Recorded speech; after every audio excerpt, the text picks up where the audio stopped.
آج ایک بہت ہی بڑے گناہ کے بارے میں بات کریں گے۔ وہ ایک ایسا گناہ ہے جس کی وجہ سے بہت سے بڑے گناہوں کی طرف بندہ چلا جاتا ہے۔ بہت سے علماء کا یہ کہنا ہے کہ شرک بہت بڑا گناہ ہے، لیکن شرک کی طرف جانے والا جو گناہ ہے وہ شرک سے بھی بڑا ہے، اور وہ ہے مایوسی۔ اللہ سے جب مایوس ہو جاتے ہیں تو بندہ پھر کسی اور در پہ جانے کی کوشش کرتا ہے۔ جب تک خدا کے در سے مایوس نہیں ہوتا شخص، آدمی، اس وقت تک وہ اللہ سے ہی مانگتا ہے۔ تو یہ جو شرک ہے یہ خدا سے نا امیدی ہے، خدا سے مایوسی ہے۔ اس لیے اللہ پاک نے ارشاد فرمایا کہ جب تم اپنی جانوں پہ ظلم کر بیٹھو، جب تم اپنی جانوں پہ زیادتی کر دو، گناہ کر بیٹھو، تو مایوس نہ ہونا۔ لا تقنطوا من رحمت اللہ، اللہ کی رحمت سے مایوس نہ ہونا۔ کیوں؟ کیونکہ وہ بخشنے والا ہے، وہ غفور الرحیم ہے، وہ تمہارے جتنے گناہ ہوں گے بخش دے گا، بس یہ گناہ نہ کرنا، مایوسی والا۔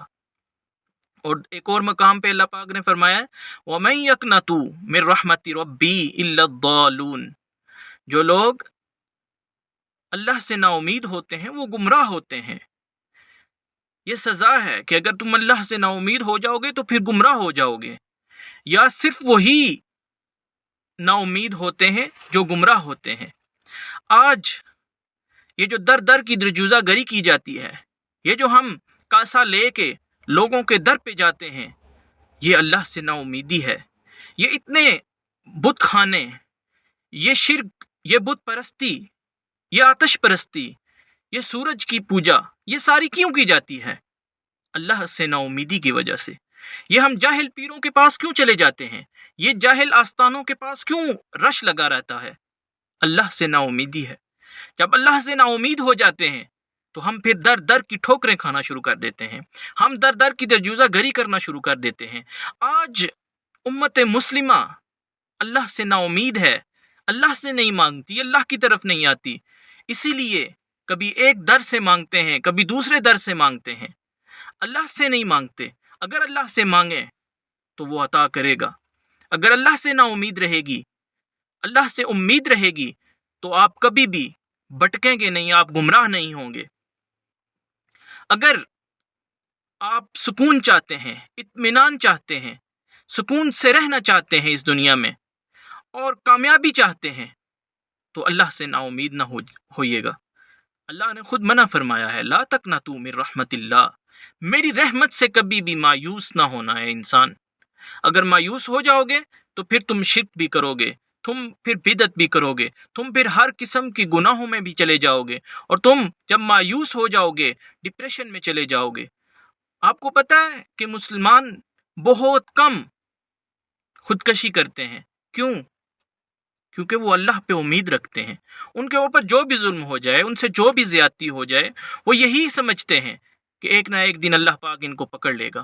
اور جو اللہ پہ امید نہیں رکھتے، جو اللہ سے مایوس ہو جاتے ہیں، جو اللہ کا در چھوڑ کے کسی اور در پہ مانگنے چلے جاتے ہیں، پھر وہ ڈپریشن کا شکار ہو جاتے ہیں، وہ پھر خودکشی کرتے ہیں، وہ پھر اپنی جان دے دیتے ہیں۔ کیوں؟ کیونکہ ان کے پاس کوئی حل نہیں ہوتا، ان کے پاس کوئی راستہ نہیں ہوتا۔ اور جو اللہ کو مانتے ہیں، جو اللہ کے در پہ ہوتے ہیں، جو اللہ کے در پہ رہتے ہیں، اللہ سے مایوس نہیں ہوتے اور اس گناہ کا ارتکاب نہیں کرتے، وہ کبھی بھی ڈپریشن کا شکار نہیں ہوتے، وہ کبھی بھی بے سکونی کا شکار نہیں ہوتے، وہ ہمیشہ اطمینان سے رہتے ہیں۔ وہ بھوک تو برداشت کر لیتے ہیں، وہ بھوکے رہ لیتے ہیں، لیکن اطمینان سے سوتے ہیں۔ آئیں ہم سب اللہ سے ہی دعا کرتے ہیں کہ اللہ پاک ہمیں اپنے در سے کبھی اٹھنے کی توفیق نہ دینا۔ ہم کبھی بھی تیرے در کو چھوڑ کے کسی اور در پہ نہ جائیں، جب بھی مانگیں تجھ سے مانگیں۔ حضرت موسیٰ علیہ السلام کے دور کا ایک واقعہ میرے ذہن میں آ رہا ہے، چلتے چلتے آپ کی نظر کرتا ہوں۔ ایک بوڑھا شخص 100 سال کی عمر کو پہنچ گیا، ایک بار بھی اللہ کی راہ میں، اللہ کے سامنے سجدہ ریز نہیں ہوا۔ اولاد چلی گئی، طاقت چلی گئی، جسم کمزور ہو گیا، تو اس نے سوچا کہ اب تو کچھ بھی نہیں رہا، تو چلیں اللہ کے پاس چلتے ہیں۔ وہ مسجد میں آتا ہے اور سجدہ ریز ہوتا ہے اور اللہ سے کہتا ہے کہ مولا اگر میں تیرے سامنے نہیں جھکا تو جھکا میں کسی اور کے سامنے بھی نہیں۔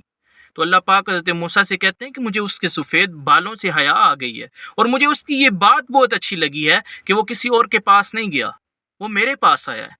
جب بھی آیا ہے، لیٹ ہو گیا ہے، لیکن آیا تو میرے پاس ہے نا۔ اس لیے آپ سے جو بھی گناہ ہو جائے، انجانے میں کوئی گناہ ہو جائے، اللہ سے مایوس نہ ہو، اللہ کے پاس آ جائے، اللہ آپ کو بخش دے گا۔ وہ بخشنے والا ہے، وہ معاف کر دیتا ہے، وہ بہت سے گناہوں کو معاف کر دیتا ہے۔ ہمارے گناہوں کی حد ہے، اس کی رحمت کی کوئی حد نہیں ہے، اس کی رحمت کا کوئی کنارہ نہیں ہے۔ اس لیے جب بھی آپ تھک جائیں تو اللہ کے پاس آ جائیں، جب بھی ہوش آ جائے تو اللہ کے پاس آ جائیں اور توبۃ نصوح کریں۔